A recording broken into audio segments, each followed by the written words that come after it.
Good morning, America. How are ya? Monday Morning Rail. Hi, I'm Denny Jelsma, and I'm at the world famous Jacksonville Terminal Railroad Museum in beautiful Jacksonville, Florida. It's Monday, and you know what we do on Monday? You guessed it.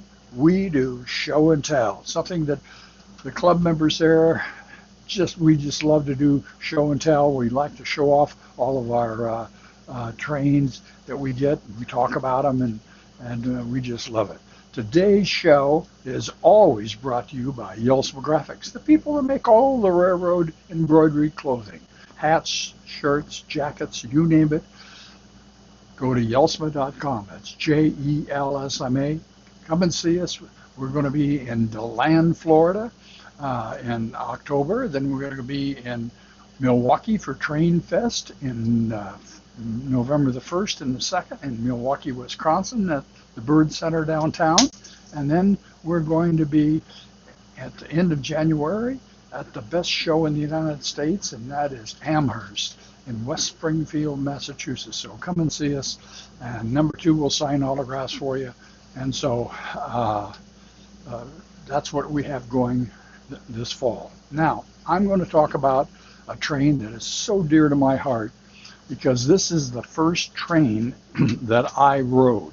In 1966, I got on a train at Ottumwa, Iowa. Ottumwa was about 40 miles southwest of my hometown of Pella, and I went and hopped on the Nebraska Zephyr. I was so impressed. I still remember that 50-some years later. And what I have here is my brass model of the Nebraska Zephyr. Real quick history of the Nebraska Zephyr. It was put in service in around 1947-48. This train set came from the Twin Cities Zephyr. The difference in the Nebraska Zephyr and the Twin City is they used the same cars, except they took off the covers over the trucks, make it a little bit more accessible for the maintenance people. And they changed the tail and said Nebraska Zephyr. They decaled it in the California style type lettering that Burlington was famous for, and Nebraska Zephyr. And this train originated in Lincoln, Nebraska. And you say, why Lincoln, not Omaha? Lincoln is 50 miles west of Omaha, and it was, the bottom line was pure politics. The Nebraska legislators wanted that train to start there, and it did. And so, but my rendition is that we have an observation car, which was extra fare, and then we had a kind of a lounge snack bar. Then we had a diner, which was about 25, 26 seat diner, and the doors opened up. This here flipped down. It was just such a unique train, and it was really like, in a way, going into like a DC 3 train. It was very futuristic. This train set originally was 7 cars, but they had different mechanical problems, and they ended up just settling on 5 cars. They had 2 sets, one east, one west. It left Lincoln, Nebraska right at 11 o'clock in the morning, and it got in to Chicago at 9:20, and it stopped at a lot of the major cities along the corridor. It was a total of 551 miles. This train would hit 80, 90 miles an hour. It started out being pulled by the famous E5s with the corrugated, and basically what I have here is what I call the publicity train, because the Nebraska Zephyr, when it was first assigned, it had a 2 California style baggage cars, all stainless steel, and these were Bud cars.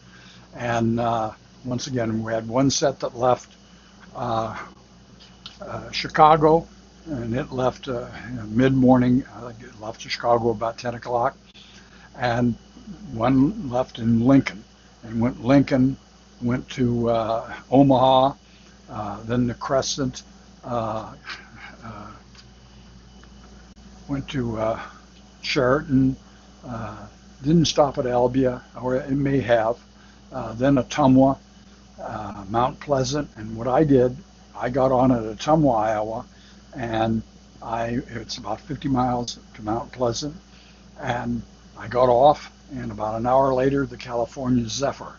So in one day, I got to experience, in my opinion, Burlington's best trains, the Nebraska Zephyr and the California Zephyr. And I was just so awed, and still just awed at this. Now, as time went along, they added a lot of head-end equipment, and a lot of the secondary trains started dropping off, or third, a lot of express trains, and they put a lot of the head-end equipment. So on the Nebraska Zephyr, during the 60s, it was very common to see the Nebraska Zephyr 20 cars long. It had 5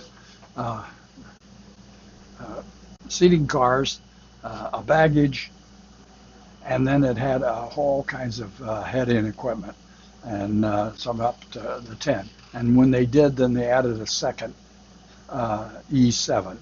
And yes, an E8 pulled it every once in a while, even an E9. And so this train I am just so proud of. And this is an Oriental Limited. Oriental Limited, I think, brought in about 100 sets. And this was done in the 80s. And then around 2000, Overland Brass brought in their set, and I don't know how many sets they bought, but I think about 50. And this is the Oriental. I had to put interiors in it. It was a lot of work. I got my Nebraska Zephyr decals from the Q Connection. He's a good friend of mine, part of the Burlington Historical Society.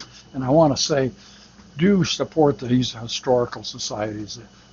Different ones, from $25 to $35 or $40 a year, and you get all kinds of publications. The Burlington has a great historical society. It's just really, really fantastic. So you really need to join.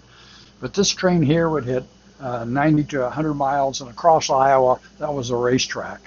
And then it went to Burlington, down the famous Burlington Hill where George Westinghouse